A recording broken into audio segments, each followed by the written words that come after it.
नमस्कार दोस्तों, स्वागत है आपका इस नए वीडियो में। हमारी जिंदगी में कई बार हम खुद को एक मुश्किल घड़ी में पाते हैं। कई बार हमें बड़े फैसले लेने पड़ते हैं, लेकिन हमें यह नहीं पता होता कि वो सही है या गलत। क्या उस फैसले का परिणाम हमारे जीवन में खुशियां लाएगा या मुसीबत। लेकिन कई बार हमारे पास सही निर्णय लेने की सुझाव नहीं होते और हम जल्दबाजी में फैसला कर लेते हैं, और उन फैसलों की वजह से हमारी जिंदगी सुखमय हो सकती है या फिर हमारी जिंदगी नरक से भी बढ़कर हो सकती है। इसलिए सही फैसला लेने की क्षमता हमारे जीवन में सफलता हासिल करने के लिए आवश्यक है। तो चलिए आज की इस बोध कहानी के माध्यम से जानते हैं कि जीवन में सही फैसले कैसे लिए जाएं, और यह भी कि सही निर्णय लेने के तरीका कौन सा है। तो बिना किसी देरी के कहानी शुरू करते हैं दोस्तों। कई साल पहले की बात है। एक छोटे से राज्य में एक बौद्ध भिक्षु निवास कर रहे थे, जिन्हें सभी जगहों पर उनके ज्ञान के बड़े चर्चे थे। वह बौद्ध भिक्षु बहुत ज्ञानी थे। उनके पास लोग बहुत दूर दूर से आते थे ताकि वे उनसे अपनी समस्याओं का समाधान प्राप्त कर सके। उनके पास कोई भी कैसी भी समस्या लेकर क्यों ना आए, वह समस्या का समाधान अवश्य करते थे। जब भी वह किसी की समस्या सुनते तो उस समस्या को बड़े ही ध्यान से सुनते, समझते, उसमें लीन हो जाते, और उसके बाद कुछ देर के लिए वह आंखें बंद करते और समस्या के बारे में अच्छे से सोच विचार करते और उसके बाद उसका समाधान देते। ऐसे में कोई भी व्यक्ति उनके बारे में केवल एक ही बात सोचता था, शायद इन साधु के पास कोई ऐसी चमत्कारिक शक्तियां हैं जिससे यह समाधान पूछते हैं और उसके बाद हमें वह समाधान बताते हैं। एक बार एक युवक ने उन महाराज से यह पूछ भी लिया, क्या आपके पास ऐसी कोई चमत्कारी शक्तियां हैं जिसके कारण आप हमारी समस्याओं का समाधान करते हैं, या आपके पास ऐसी कोई दिव्य दृष्टि है जिससे आप हमारी समस्याओं का समाधान खोज पाते हैं। उस युवक की यह बात सुनकर वह साधु जोर जोर से हंसने लगे, लेकिन उन्होंने उस युवक की बात का कोई जवाब नहीं दिया। उसके कुछ ही दिनों बाद उस राज्य में एक बड़ी अजीब सी घटना घटी। उस राज्य में एक बुढ़िया औरत रहा करती थी जो अपने पूरे घर में अकेले ही रहती थी। उसका कोई ना था। उस राज्य से होकर 4 मित्र अपने घर की ओर जा रहे थे। वे लोग दूसरे नगर में काम करके पैसा इकट्ठा करके अपने गांव की ओर जा रहे थे। ये बात बहुत पुराने जमाने की है, जब यातायात के साधन ना हुआ करते थे, इसलिए वे लोग पैदल ही यात्रा किया करते थे। इसी कारण वे चारों मित्र अपने अपने धन को इकट्ठा करके अपने गांव की ओर प्रस्थान कर रहे थे। उन चारों ने अपना अपना धन एक छोटी सी पोटली में रखा था और उसी पोटली में उन सब की सारी कमाई थी। तभी उन चारों मित्रों में से एक मित्र कहता है, मित्रों, इस तरह से यदि हम अपना धन अलग अलग रखेंगे तो इससे हमारा धन चोरी हो सकता है। क्यों ना हम अपना सारा धन एक ही पोटली में रख दें, जिससे हम सब इस पर ध्यान भी दे सकेंगे और हमारा धन सुरक्षित भी हो जाएगा। और जब हम अपने गांव पहुंच जाएंगे तो हम वहां पर अपना अपना हिस्सा इसमें से ले लेंगे। उन तीनों मित्रों ने उस युवक की बात मान ली और वे सभी मिलकर अपना धन एक ही पोटली में रख देते हैं और वे सभी मिलकर अपने गांव की ओर आगे बढ़ते हैं।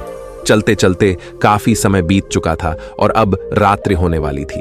तभी आगे चलकर रास्ते में उन्हें एक घर दिखाई दिया जहां पर एक बूढ़ी औरत रहा करती थी। रात्रि का समय भी हो चुका था और उन चारों मित्रों को रात रुकने के लिए कोई ना कोई जगह की आवश्यकता भी थी।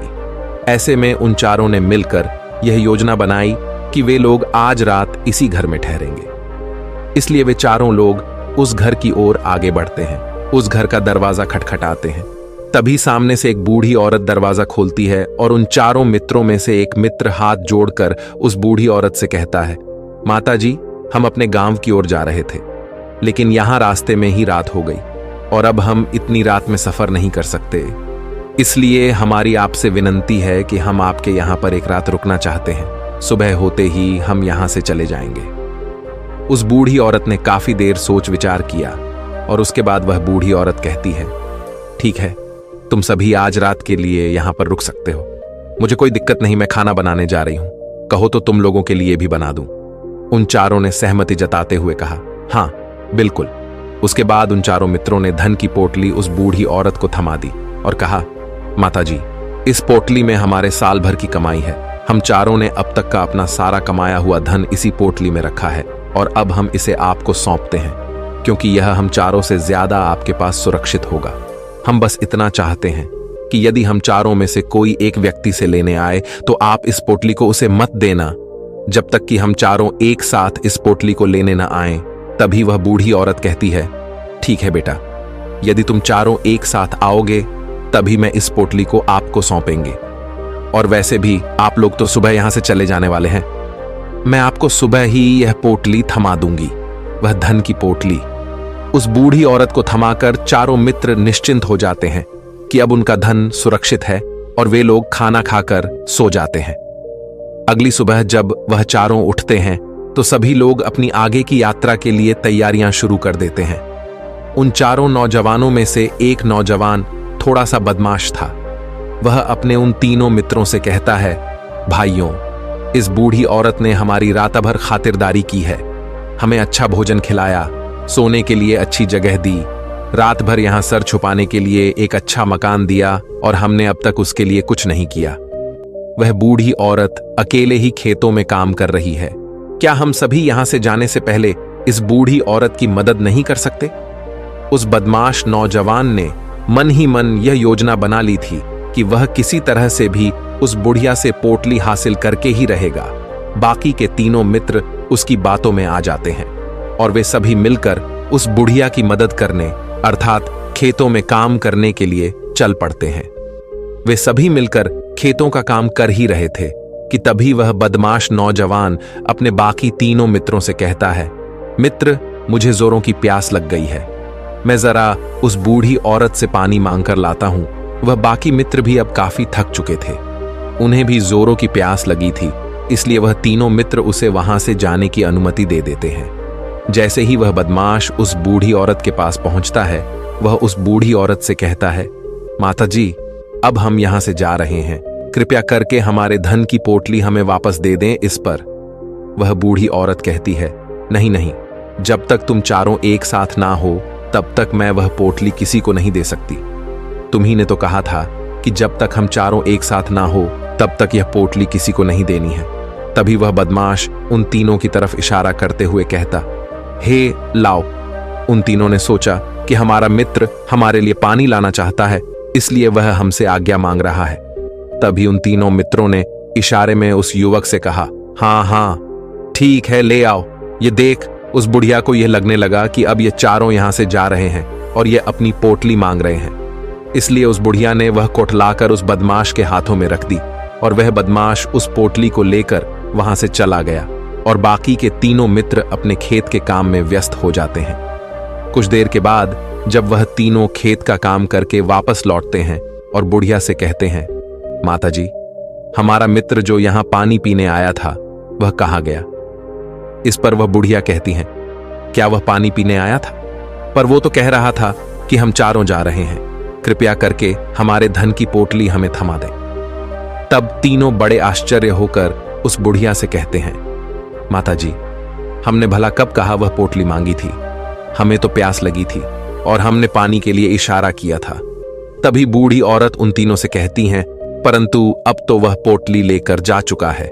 तभी वह तीनों मित्र सर पकड़कर रोने लगते हैं और कहते हैं, माता जी, उसमें हमारा सारा कमाया हुआ धन था जो वह अकेले लेकर भाग चुका है। हमने तो आपको कहा था कि जब तक हम चारों एक साथ न आए तब तक आपको वह पोटली किसी को नहीं देनी है, फिर आपने ऐसा क्यों किया? इसमें आप ही की गलती है। हमने आपको उस पोटली की हिफाजत के लिए रखा था और आपने उसे एक ऐसे आदमी के हाथों में दे दिया जिसने हमारा सारा धन हमसे लूट लिया। हम बर्दाश्त नहीं करेंगे, हम राजा के पास जाएंगे और राजा से आपकी शिकायत करेंगे, न्याय की मांग करेंगे। अब तो इस बात का राजा ही फैसला करेंगे।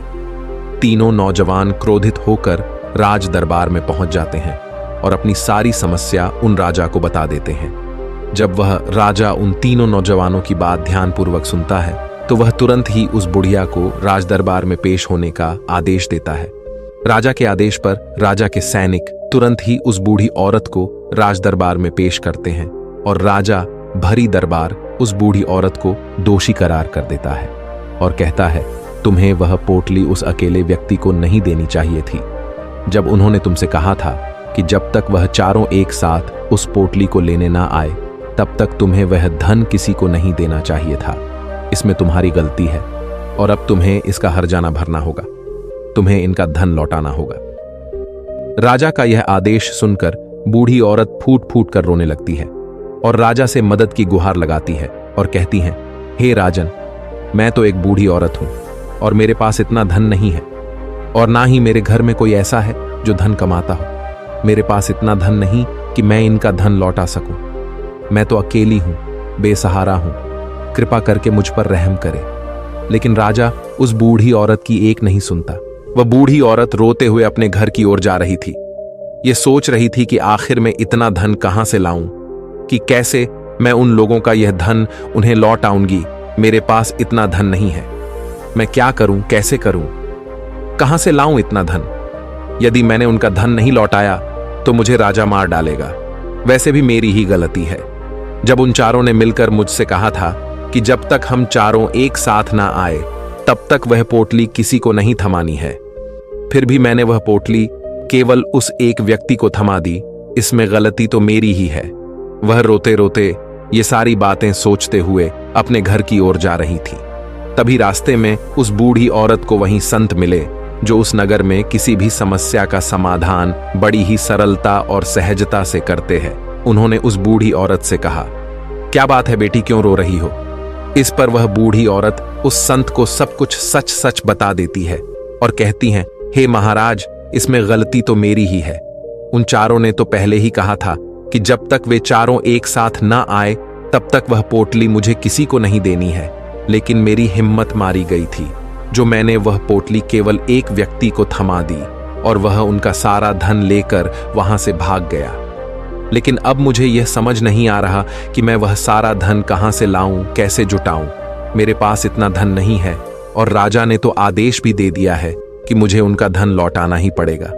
लेकिन मैं यह समझ नहीं पा रही कि इतना सारा धन मैं कहां से लाऊंगी। तभी वह संत उस बूढ़ी औरत से कहते हैं, शांत हो जाओ, मैं कोई ना कोई रास्ता जरूर निकाल लूंगा।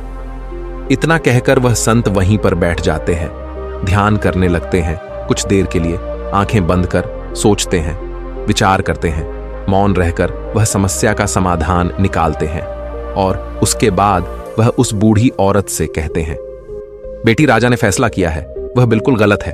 आपने जो किया इसमें आपकी कोई गलती नहीं है। राजा का फैसला गलत है। उन संत के इतना कहने पर बूढ़ी औरत चुप हो गई और यह सोचने लगी कि आखिर राजा का फैसला कैसे गलत हो सकता है। राजा तो सभी के लिए न्याय ही करते हैं और वह कभी किसी का बुरा नहीं करते। फिर आखिर आज राजा का फैसला कैसे गलत हो गया? उन संत और उस बुढ़िया की बात आसपास के खड़े लोग सभी लोग सुन रहे थे और वे लोग भी बड़े अचरज में थे, क्योंकि राजा का फैसला कैसे गलत हो सकता है। राजा ने तो बिल्कुल सही फैसला लिया है। इस बूढ़ी औरत ने ही गलती की है, उन चारों का धन केवल एक ही को थमा दिया। ऐसे में इस बुढ़िया को उनका धन तो लौटाना ही चाहिए। राजा ने गलत फैसला कहा किया है। तभी वह संत उस बूढ़ी औरत से कहते हैं, जाओ और राज दरबार में कह दो कि हे राजन, आपका फैसला गलत है और सही क्या है, गलत क्या है, इसका फैसला मैं करूंगा। पहले तो बूढ़ी औरत इतनी हिम्मत ही नहीं जुटा पा रही थी कि वह राज दरबार में जाकर भरे राज दरबार में राजा को यह कह सके कि राजन, आपका फैसला गलत है। लेकिन जैसे तैसे उसने हिम्मत जुटाई और वह वापस राज दरबार लौटी। उसने डरते हुए भरे राज दरबार राजा से बड़ी थर्राती आवाज में कहा, हे राजन, आपने जो फैसला किया है वह फैसला गलत है। इतना कहकर उसने राजा को सारी बात सच सच बता दी। उस बूढ़ी औरत की बात सुनकर राजा बहुत क्रोधित हुआ। राजा ने उस बूढ़ी औरत से कहा, कौन है वह संत जिसने मेरे फैसले को गलत बताया है? क्या उन्हें नहीं लगता कि मैंने सही निर्णय लिया है? मैं हर रोज कई निर्णय लेता हूं, कई फैसले करता हूं, लेकिन आज तक कभी किसी ने मुझसे यह नहीं कहा कि मेरा फैसला गलत है। यदि उन संत ने मुझे सही फैसला न सुनाया, उन्हें फांसी की सजा दे दूंगा। यह बात पूरे नगर में फैल गई। सभी लोग यह जानने के लिए हैरान थे कि आखिर वह साधु ऐसा कौन सा फैसला सुनाने वाले हैं जो राजा से भी उचित होगा, जिसमें सबके लिए न्याय होगा। राजा ने अपने सैनिकों को तुरंत ही आदेश दिया कि जाओ और संत को राज दरबार में लाओ। राजा की आज्ञा के अनुसार वे सैनिक तुरंत ही उन संत को लेने के लिए निकल पड़े। वे लोग कुछ ही देर बाद उन संत को लेकर राज दरबार पहुंचे। राज दरबार में सभी लोग उपस्थित थे और सभी लोग उन संत के फैसले का इंतजार कर रहे थे। उन संत को देखकर राजा कहता है, महाराज, आपको ऐसा क्यों लगता है कि हमने जो फैसला किया है वह गलत है? इस बुढ़िया ने यह वादा किया था कि वह चारों लोगों को एक साथ ही वह पोटली जमाएगी। फिर आखिर उसने अपना वादा क्यों तोड़ा? इसने यह गलती क्यों की कि इसने केवल एक ही को पोटली थमा दी और वह उनका सारा धन लेकर यहां से भाग गया? तो क्या इसमें इसकी गलती नहीं है? क्या इससे इनका धन नहीं लौटाना चाहिए? इस पर वह साधु बड़ी विनम्रता से राजा से कहते हैं, हे राजन, यह आपका फैसला था, लेकिन मैं आपसे कुछ कहना चाहता हूं। इस पर राजा कहता है, ठीक है, कहिए आप क्या कहना चाहते। इस पर वह साधु बड़ी विनम्रता से राजा से कहता है, हे राजन, जैसा कि वादा किया गया था कि पोटली एक साथ उन चारों को ही दी जाएगी, तो अभी तो ये केवल 3 है, चौथा कहां है? तो इनसे कहिए कि ये लोग यहां से वापस जाएं और अपने उस चौथे मित्र को यहां लेकर आए, तभी इनका धन वापस किया जाएगा।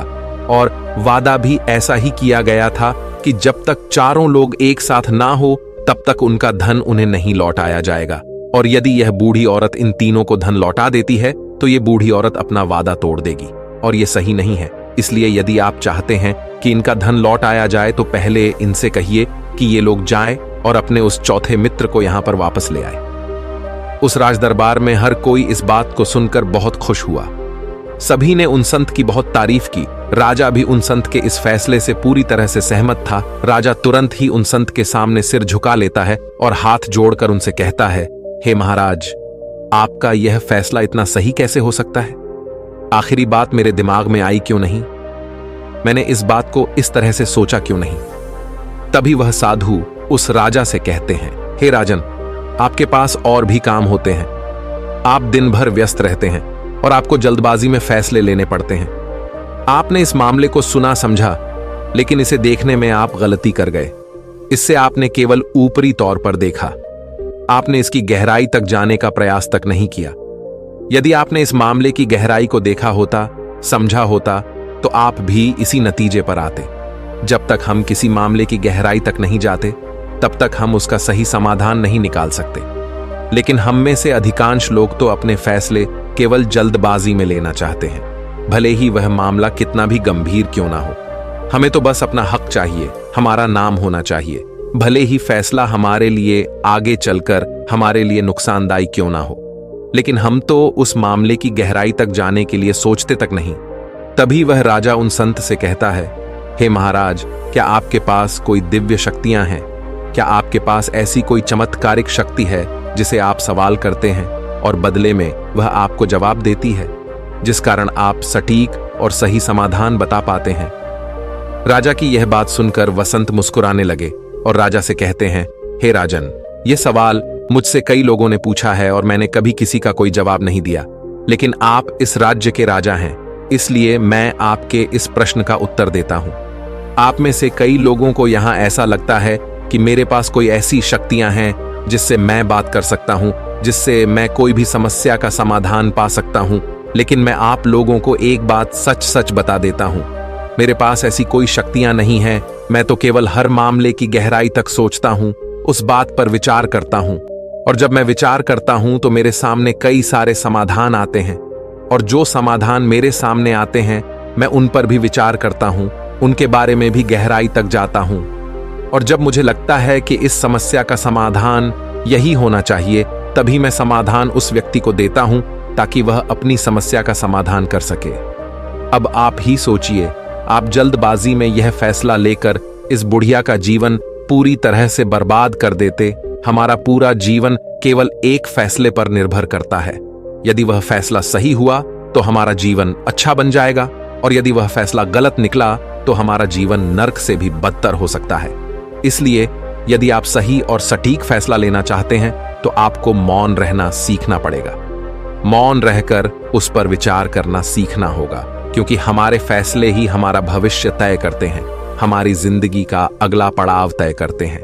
फिर चाहे वह फैसले छोटे हों या बड़े, वे ही हमारी जिंदगी को निर्धारित करते हैं। इसलिए सबसे पहले हमें सही फैसले लेने के लिए मौन रहना सीखना आवश्यक है, उन पर विचार करना आवश्यक है। और जब आप ऐसा करते हैं तो आपके सामने एक ही समस्या के कई सारे समाधान निकल कर आते हैं। और जब आप उन पर गौर करेंगे तो आपको यह समझ में आएगा कि उन फैसलों का समाधान कैसा होना चाहिए, कि समाधान से आपको क्या फायदा होगा और क्या नुकसान होगा, या उस समाधान पर सोच और विचार करने पर ही आप उसे समझ सकते हैं। और तभी आप यह निर्णय भी ले सकते हैं कि क्या यह समाधान उचित रहेगा या नहीं।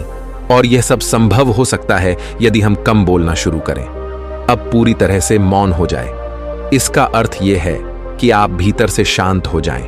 और जब आप भीतर से शांत होने लगते हैं तो आपका मन स्पष्ट होने लगता है, साफ होने लगता है, और आप किसी भी चीज पर सोच विचार कर सकते हैं। और जब आप भीतर से शांत होने लगते हैं तो आप ऊपर से भी कम बोलते हैं। और जब आप धीरे धीरे कम बोलने के आदी हो जाते हैं तो आप साफ और स्पष्ट तौर पर सोच और समझ पाते हैं। आपके विचारों में शुद्धता आ जाती है, जिससे आपको यह साफ और स्पष्ट देखने को मिल जाता है ये कौन सा फैसला सही होगा और कौन सा फैसला गलत होगा। आपको उस परिस्थिति में क्या करना चाहिए और क्या नहीं करना चाहिए। लेकिन हम में से अधिकांश लोग अपने आप को सही साबित करने के लिए, अपने आप को ऊंचा साबित करने के लिए अत्यधिक बोलते हैं, और इतना बोलते हैं कि हर कोई उनकी बातों को गंभीरता से नहीं लेता। उन्हें ऐसा लगता है कि मानो ज्यादा बोलना ही हमारे लिए हमारा शस्त्र है, लेकिन वह यह भूल जाते हैं कि वह अत्यधिक बोलकर मूर्ख बन रहे हैं। लोग हमारा मजाक बनाते हैं, हमें मूर्ख समझते हैं, हमसे दूर रहने लगते हैं क्योंकि उन्हें हमारी बक बक अच्छी नहीं लगती। लेकिन जब आप भीतर से शांत होने का प्रयास करते हैं और धीरे धीरे भीतर से शांत होने लगते हैं तो आप खुद ब खुद ऊपरी तौर पर कम बोलना शुरू कर देते हैं। इससे आपके मन में, आपके मस्तिष्क में एक साफ और स्पष्ट विचार उत्पन्न होते हैं और आप अपने आप को साफ स्पष्ट तौर पर समझ पाते हैं, देख पाते हैं आपको कब, क्या, क्यों और कितना बोलना चाहिए, और आपको कब, कैसे, क्यों, किस तरह से कौन सा फैसला लेना सही है या नहीं, यह भी आप अच्छी तरह से समझ और जान पाते हैं। जब आप कम बोलना शुरू करते हैं तब आप अपने आप को बहुत अच्छी तरह से समझना शुरू कर देते हैं, अपने आप पर अच्छी तरह से विचार करना शुरू कर देते हैं। तब आपको यह बात भी बहुत अच्छी तरह से समझ में आने लगती है कि जो हम बेकार की बक बक करते हैं उस पर हमारे शरीर की बेवजह ही कितनी सारी ऊर्जा यूं ही व्यर्थ हो जाती है, नष्ट हो जाती है, जिसे हम चाहे तो किसी जरूरी काम में लगा सकते हैं, फैसले लेने में लगा सकते हैं, जिससे हम तनाव मुक्त रह सकते हैं और हमें अच्छी नींद भी आ सकती है। और यदि आप इसी प्रकार सोच विचार कर फैसले लेना शुरू करते हैं तो आपका मस्तिष्क भी अच्छी तरह से काम करने लगता है और आपका मस्तिष्क पहले से भी ज्यादा शक्तिशाली हो जाता है। और इसका एक बहुत अच्छा उदाहरण भी आपको मैं बताना चाहूंगा। जब आप स्कूल में पढ़ते थे या फिर आज भी आप पढ़ रहे हो तो आपने देखा होगा कि जो बच्चे होनहार होते हैं, होशियार होते हैं, वे लोग बहुत कम बातें करते हैं और अपना समय सही चीजों में लगाते हैं। वह अधिकांशतः अपना समय मौन होकर ही बिताते हैं। इसी वजह से वह पढ़ाई करने में बहुत तेज होते हैं। वह जो कुछ भी पढ़ना चाहते हैं वह उसे याद कर ले जाते हैं। लेकिन वहीं पर दूसरी तरफ जो लोग बहुत अधिक बोलते हैं, यदि आप उन्हें पूरे 24 घंटे भी दे दें तो भी वह उस तरह से उन चीजों को याद नहीं रख सकते जिस तरह से वह मौन रखने वाले बच्चे उन बातों को याद कर लेते हैं। और महान चाणक्य ने भी यही कहा है कि जो व्यक्ति ये समझ जाता है कि उसे कब, कहां और कितना बोलना चाहिए, उस व्यक्ति को सफल होने से कोई नहीं रोक सकता। और आप इतिहास उठाकर देख सकते हैं, आज तक जो भी लोग महान हैं, जो लोग भी सक्सेसफुल बने हैं, उन लोगों की आदत बहुत कम बोलने की है। उनका पूरा ध्यान केवल अपने लक्ष्य पर होता है और अपना पूरा समय वह अपने लक्ष्य को पाने में ही लगा देते हैं। इसीलिए आपको भी यह आदत अपने जीवन में उतारनी चाहिए। और कम बोलने का अर्थ यह नहीं कि आप ऊपर से कम बोलें, बल्कि आप भीतर से कम बोलिए, भीतर से शांत रहिए। यदि आप रोज इसका अभ्यास करते हैं तो केवल कुछ दिनों में ही इससे होने वाले लाभ आपको आपके सामने नजर आने लगेंगे। दोस्तों, आपने आज के इस वीडियो से क्या सीखा वह मुझे आप कमेंट में बता सकते हैं। इसी के साथ मैं उम्मीद है कि आपको आज की वीडियो पसंद आई होगी, तो इस वीडियो को उस इंसान को शेयर करें जिससे ये कहानी सुनने की जरूरत है, और उसी के ठीक बाद चैनल को सब्सक्राइब करें। तो चलिए फिर मिलते हैं ऐसी एक और नई वीडियो में एक नए मैसेज के साथ। तब तक के लिए अपना ख्याल रखें। धन्यवाद और नमो बुद्धाय।